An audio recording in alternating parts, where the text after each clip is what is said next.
Hello viewers, আসসালামু আলাইকুম। Analyst skill থেকে আমি মোর্শেদ বলছি। আজকের লেসনে আমরা ডিউটি ক্যালকুলেশন দেখব।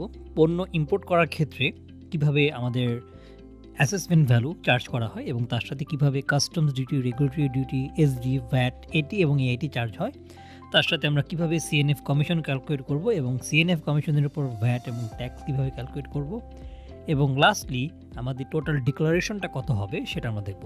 তো আমরা যদি এখানে দেখি আমাদের সিএনএফ ভ্যালু হচ্ছে 1 লাখ ইউএসডি। তো আমরা যদি কনভার্সন রেট 115 টাকা ধরি পার ইউএসডি, তাহলে আমাদের এখানে সিম্পলি ভ্যালু হবে হচ্ছে $100,000 মাল্টিপ্লাই 115, তাহলে আসবে 1,15,00,000 টাকা। এর উপর আমরা 1% ইন্স্যুরেন্স কস্ট চার্জ ধরলাম 1,15,000। এবার আমরা এটার সাথে 1,15,000 যোগ দিব, যোগ দিয়ে যে ভ্যালুটা আসবে এর উপর আমরা আবার 1% ল্যান্ডিং চার্জ ধরব।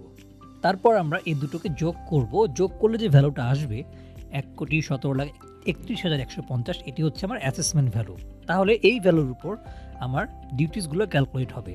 এখানে সিডি মানে হচ্ছে কাস্টমস ডিউটি, আরডি মানে হচ্ছে রেগুলেটরি ডিউটি, এসডি মানে হচ্ছে সাপ্লিমেন্টারি ডিউটি, ভিএটি ভ্যাট, এটি মানে হচ্ছে অ্যাডভান্স ট্যাক্স, আর এআইটি মানে হচ্ছে অ্যাডভান্স ইনকাম ট্যাক্স। তো এখানে কোন পার্সেন্টেজটা কোন ভ্যালুর উপর বসবে তা বলে দেওয়া আছে। এখানে অ্যাসেসমেন্ট ভ্যালু মানে হচ্ছে এভি, তাহলে আমরা এটা বসাই। কাস্টমস ডিউটি 15%, এটা বসবে ডিরেক্টলি অ্যাসেসমেন্ট ভ্যালুর উপর, তাহলে আমরা এটাকে সিম্পলি বসিয়ে দিই 15%। দেন আরডি রেগুলেটরি ডিউটি 5%, এটা বসবে অ্যাসেসমেন্ট ভ্যালুর উপর, তা আমরা বসিয়ে দিলাম। এরপর হচ্ছে এসডি, এসডিটা বসবে অ্যাসেসমেন্ট ভ্যালু, সিডি এবং আরডি এই তিনটার যোগফলের উপর, তাহলে আমরা এটাকে যোগ দিয়ে রাখি।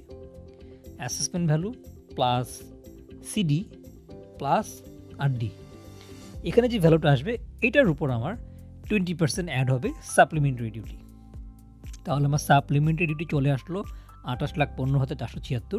এরপর ভ্যাট এবং এটি এই দুটোই বসবে হচ্ছে অ্যাসেসমেন্ট ভ্যালু, সিডি, আরডি এবং এসডি এই চারটার যোগফলের উপর, তাহলে আমরা এটা বসাই। Assessment value plus CD plus RD plus SD, এখানে যে ভ্যালুটা আসবে এটাকে আমরা মাল্টিপ্লাই করব 15%, তাহলে আমাদের ভ্যাটটা চলে আসবে। এবার আমরা একইভাবে আমাদের এটিটাকে ক্যালকুলেট করি। Assessment value plus CD plus RD plus SD multiply 5%, তাহলে আমাদের এটি চলে আসলো। আর এআইটি হচ্ছে ডিরেক্টলি অ্যাসেসমেন্ট ভ্যালুর উপর বসবে 5%, তাহলে এখানে আমরা এই ভ্যালুগুলো পেয়ে গেলাম। এবার আমরা আমাদের সিএনএফ কমিশন ক্যালকুলেট করব। সিএনএফ কমিশন হচ্ছে ফার্স্ট 1 থেকে 5 লাখের জন্য 1%, তো আমরা সিম্পলি এখানে ধরুন লিখলাম হচ্ছে 5 লাখ। তো এটার ভ্যালুগুলোকে আমি একটু চেঞ্জ করে অ্যাকাউন্টিং ভ্যালুতে নিয়ে আসি। তো ফার্স্ট 5 লাখে হচ্ছে 1% 5,000, এরপরে সেকেন্ড 5 লাখে আমি আবার 5 লাখ লিখছি, এখানে হচ্ছে 5 মাল্টিপ্লাই এই পার্সেন্টেজ।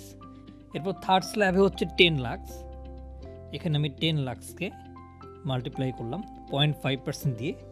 এরপর হচ্ছে রেস্ট অ্যামাউন্ট, তাহলে রেস্ট অ্যামাউন্টটা কোনটা হবে, আমাদের যে অ্যাসেসমেন্ট ভ্যালু মাইনাস আমরা যেই ভ্যালুগুলো সাম অলরেডি দিয়েছি এইটার যোগফলটাকে মাইনাস করলে যে ভ্যালুটা থাকবে এটার উপর আমার 0.25% চার্জ হবে। তাহলে আমার টোটাল সিএনএফ কমিশন হবে এই ভ্যালুটা। এটাকে আমরা একটু উপরে নিয়ে যাই, দেন আমরা ক্যালকুলেট করি ভ্যাট অন সিএনএফ কমিশন, এবং এখান থেকে আমরা লিখি হচ্ছে ট্যাক্স অন সিএনএফ কমিশন। তো ভ্যাট হচ্ছে ডিরেক্টলি 15% আর ট্যাক্স হচ্ছে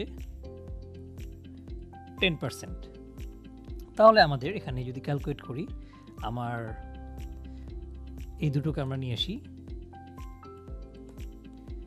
আমরা সিএনএফ কমিশনকে নিয়ে আসি যেটা হচ্ছে 38,000, আর ভ্যাট আর ট্যাক্স অন সিএনএফ কমিশন হচ্ছে এই ভ্যালুটা। তাহলে এখানে আমার এই সিনারিওতে আমার টোটাল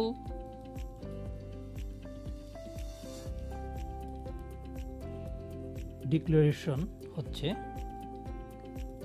আমার এই ডিউটিসগুলা এবং সিএনএফ এর যে ভ্যাট ট্যাক্স এটা সহ 91,36,000 টাকা। আর আমি যদি আমার টিটিআই ধরি, টোটাল ট্যাক্স ইনসিডেন্ট, তাহলে এইটা হবে শুধুমাত্র এই ডিউটিস অ্যান্ড ট্যাক্সগুলো।